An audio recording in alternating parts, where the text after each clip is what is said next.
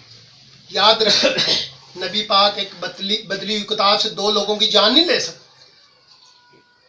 نبی پاک نے بدلی ہوئی کتاب سے سزا نافذ نہیں کی، بلکہ کتاب چونکہ قابل نفاذ تھی اس لیے نبی پاک نے دو لوگوں پر وہ سزا لاگو کی کتاب مقدس کے مطابق اور ان کو سزا دی گئی.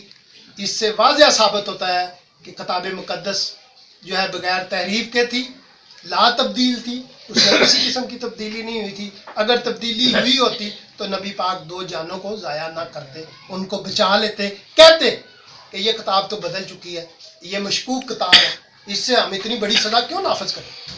لیکن ایسا نہیں. اور دوسری حدیث میں نے آپ کو بیان کی ہے ابی داؤد سے 4449 نمبر، کہ نبی پاک نے نہ صرف اس کی عزت کی، احترام کیا، تکیے میں رکھا، بلکہ اس پر ایمان بھی لائے. اور باقی واقعہ سارا ویسے ہی ہے جیسا بخاری میں ہے کہ انہوں نے پھر وہ ان کو سنسار بھی کیا. اس وقت یعنی 2100 سال سے زیادہ عرصہ گزر گیا، پھر بھی جب نبی پاک اس دنیا سے پردہ فرما گئے تو جاننے سے پہلے کیا فرمایا؟ وَحَدَّثُوا عَنْ بَنِي إِسْرَائِيلَ لَا حَرَجَ، بنی اسرائیل سے حدیث بیان کرو، بنی اسرائیل سے حدیث کرو، بنی اسرائیل سے آگے روایت کرو، اس میں کوئی حرج نہیں ہے. بخاری شریف کی حدیث ہے یہ، بخاری شریف کی، اور اس کا نمبر ہے 3461 3461 کہ نبی پاک نے جاننے سے پہلے آگے بیان کرنے کی بھی اجازت دی ہے. یہ صرف نہیں کہ عمل کیا چھوڑ دیا، نہیں، آگے بھی بیان کرنا. یعنی کہ کتاب مقدس کے واقعات، کتاب مقدس کی باتیں، بنی اسرائیل کی باتیں آپ آگے بھی بیان کر سکتے ہیں. اور نبی علیہ السلام کے پردہ فرمانے کے بعد اکابرین امت کا یہ طریقہ تھا. حضرت الجونی 6 دن میں تورات ختم کرنے کا انہوں نے اپنے لیے دستور مقرر کیا تھا. ابن سعد جلد نمبر 7 صفحہ نمبر 61 پہ حوالہ موجود ہے. وہ کہتے ہیں کہ 7ویں دن وہ لوگوں کو اکٹھا کرتے اور ان کو گھر میں جمع کرتے. کیوں؟ وہ ختم والا دن تھا اور رحمتوں والا دن وہ اسی گنتے تھے. تو یہ معمولی بات نہیں. ہمارے بزرگ جو ہے تورات کو 6 دن میں ختم کرتے تھے، تورات اور قرآن دونوں کو پڑھا کرتے تھے. ایک رات عبداللہ بن سلام کے حوالے سے ایک روایت ملتی ہے تذکرات آج میں جلد نمبر 1 صفحہ نمبر 26 پر نبی پاک نے عبداللہ بن سلام کو فرمایا کہ ایک رات میں قرآن پڑھا کرو، ایک رات میں تورات تلاوت کیا کرو. تو یہ 6 دن پڑھتے تھے اور پھر کیا 7ویں دن ختم کیا کرتے، لوگوں کو اکٹھا کیا کرتے تھے، محفل ہوا کرتے. کیوں؟ وہ رحمتوں والا دن. تو یہ طریقہ رہا ہے ہمارے بزرگوں کا. اللہ تبارک و تعالیٰ نے قرآن مجید میں سورہ قصص اس کی آیت نمبر 28واں سورہ قرآن مجید کا اور اس کی آیت نمبر 49 میں قُلْ فَاتُوا بِکِتَابٍ مِّنْ عِنْدِ اللَّهِ هُوَ أَهْدَىٰ مِنْهُمَا أَتَّبِعُوا إِن كُنتُمْ صَادِقِينَ. کہہ دے اگر سچے ہو تو تم بھی اللہ کے پاس سے کوئی ایسی کتاب لے آؤ جو ان دونوں سے زیادہ ہدایت والی ہو، میں اسی کی پیروی کروں گا. اللہ پاک نے کہا کہ 2 کتابوں سے بڑھ کر ہدایت والی، یعنی کتاب مقدس اور قرآن مجید سے بڑھ کر کوئی ہدایت والی کتاب لے آؤ. یہ اللہ پاک کا چیلنج ہے. خواجہ احسن صاحب، اب اللہ کا چیلنج قیامت تک کے لیے ہے. زور لگا سکتے ہو تو لگا لو. کوئی بندہ کتاب مقدس کے خلاف تیسری کتاب نہیں لا سکتا جس میں ہدایت ہو. کتاب مقدس وہ کتاب ہے، اگر سارے بھی مددگار بلا لو، جنوں انس کو بلا لو، تو وہ اس کے خلاف ایسی کتاب اللہ کے پاس سے نہیں لا سکتے جس میں ہدایت ہو. اور یہ ہدایت اس میں کتاب مقدس میں قیامت والے دن تک رہے گی. اللہ پاک ہم سب کو سمجھنے کی اور عمل کرنے کی توفیق عطا فرمائے. آمین. اور نیچے جو وہ سبسکرائب کا بٹن ہے نا، اس کو ہٹ کرو, کہانی ختم. دیکھو مت, جلدی سے کرو سبسکرائب.